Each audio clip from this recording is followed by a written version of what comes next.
राज आज बहुत खुश था। विदिशा से मिलने के लिए वह पुणे आया था।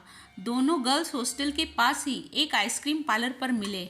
मैं लेट हो गई क्या? विदिशा ने पूछा। नहीं, मैं ही जल्दी आ गया था, राज बोला। तुमसे एक बात पूछूं क्या? विदिशा ने कहा। जो कुछ पूछना है अभी पूछ लो। शादी के बाद कोई उलझन नहीं होनी चाहिए, राज ने कहा। तुमने तो केमिस्ट्री से एमएससी की है, फिर भी गांव में क्यों रहते हो? पुणे में कोई नौकरी या कंपटीशन का एग्ज़ाम क्यों नहीं देते? 100 एकड़ की खेती है हमारी, और इसके अलावा देशमुख खानदान का इकलौता वारिस हूँ। मेरे अलावा कोई खेती संभालने वाला नहीं है। नौकरी से जो तनख्वाह मिलेगी उससे ज़्यादा तो मैं अपनी खेती से कमा सकता हूँ।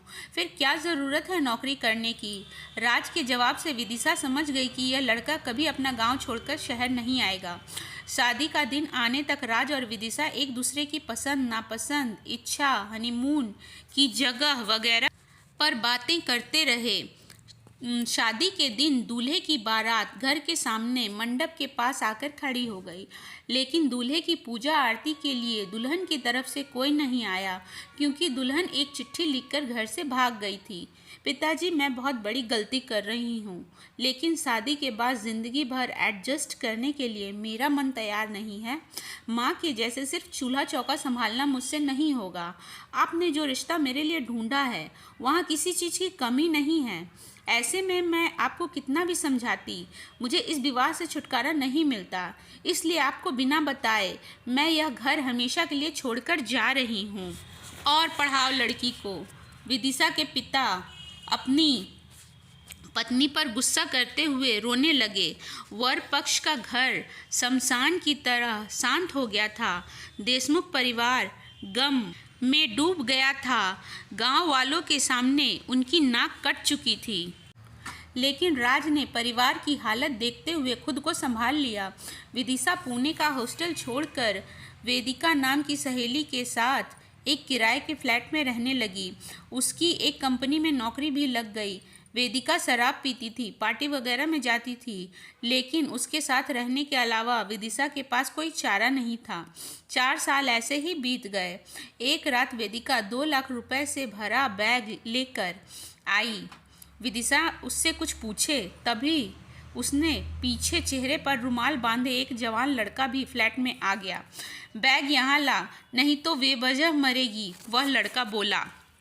बैग नहीं मिलेगा, तू पहले बाहर निकल, वेदिका ने कहा। अगले ही पल में वेदिका के पेट में चाकू भोंककर वो बैग लेकर लड़का फरार हो गया। विदिशा को कुछ समझ नहीं आ रहा था। उसने तुरंत वेदिका के पेट से चाकू निकाला और रिक्शा लेने के लिए नीचे की तरफ भागी। एक रिक्शे वाले को लेकर वह फ्लैट में आई, लेकिन रिक्शे वाला चिल्लाते हुए भाग गया। विदिशा जब तक वेदिका के पास गई तब तक उसकी सांसें थम चुकी थी। तभी चौकीदार फ्लैट में आ गया। पुलिस स्टेशन में फ़ोन किया गया। विदिशा बिल्कुल निराश हो चुकी थी। वेदिका का यह मामला उसे बहुत महंगा पड़ने वाला था, इस बात को वह समझ चुकी थी। रो रो कर उसकी आंखें लाल हो चुकी थी। पुलिस पूरे फ्लैट को छान रही थी। वेदिका की लाश पोस्टमार्टम के लिए भेज दी गई। दूसरे दिन सुबह विदिशा को पूछताछ के लिए पुलिस स्टेशन बुलाया गया। सवेरे 9 बजे से ही विदिशा पुलिस स्टेशन में जाकर बैठ गई। वह सोच रही थी कि यह सारा मामला कब खत्म होगा। सर अभी तक नहीं आए हैं, वे 10 बजे तक आएंगे, तब तक तुम केबिन में जाकर बैठो, हवलदार ने कहा। केबिन में जाते ही विदिशा ने टेबल पर राज देशमुख की नेम प्लेट देखी और उसकी आंखों से टप-टप आंसू गिरने लगे। तभी राज ने केबिन में प्रवेश किया। उसे देखते ही विदिशा खड़ी हो गई। वेदिका मर्डर केस, चाकू पर तुम्हारी ही उंगलियों के निशान हैं। हाल में भी सब जगह तुम्हारे हाथों के निशान हैं। खून तुमने किया है, लेकिन खून के पीछे की वजह समझ नहीं आ रही। वह तुम बताओ और इस मामले को यहीं ख़त्म करो, राज ने कहा। मैंने खून नहीं किया, विदिशा ने बोली। लेकिन सारे सबूत तो यही कह रहे हैं, राज बोला। कल जो कुछ हुआ मैंने सब बता दिया, विदिशा ने कहा। लेकिन वह सब झूठ है, तुम जेल जरूर जाओगी। तुमने आज तक जितने भी गुनाह किए हैं उन सभी की सज़ा मैं तुम्हें दूंगा, मिस विदिशा। देखिए, चुप, एकदम चुप। कदम, गाड़ी निकालो, विधायक ने बुलाया है हमें। मैडम, हर सुबह यहाँ पूछताछ के लिए तुम्हें आना होगा, समझ गई ना? विदिशा को कुछ समझ नहीं आ रहा था। शाम को वह वापस पुलिस स्टेशन के बाहर राज की राह देखने लगी। रात के 9 बजे राज आया। वह मोटरसाइकिल को किक मारकर स्टार्ट कर रहा था, तभी विदिशा उसके सामने आकर खड़ी हो गई। मुझे तुमसे बात करनी है, बोलो। मैंने 4 साल पहले बहुत सारी गलतियां की थी, मुझे माफ़ कर दो, लेकिन मैंने खून नहीं किया है। प्लीज़ मुझे इन सब से बाहर निकालो। लॉज में चलोगे क्या? हनीमून के लिए महाबलेश्वर नहीं जा पाए तो लॉज ही जाकर आते हैं, तुम्हारे सारे गुनाह माफ़ हो जाएंगे। तो फिर मोटरसाइकिल पर बैठ रही हो? राज, विदिशा आगे कुछ कह पाती उससे पहले ही राज वहाँ से निकल गया। दूसरे दिन विदिशा फिर से राज के कैबिन में आकर बैठ गई। तुम क्या काम करती हो? मैं प्राइवेट कंपनी में हूँ। शादी हो गई तुम्हारी? ओह सॉरी, असलम बॉयफ्रेंड है ना तुम्हारा? बिना शादी किए ही आजकल लड़के लड़कियाँ सब कुछ कर रहे हैं, है ना? असलम मेरा नहीं, वेदिका का दोस्त था। 2 लड़कियों का एक ही दोस्त हो सकता है ना? मैंने अब तक असलम नाम के किसी शख्स को नहीं देखा है। कमाल की बात है, तुमने असलम को नहीं देखा है?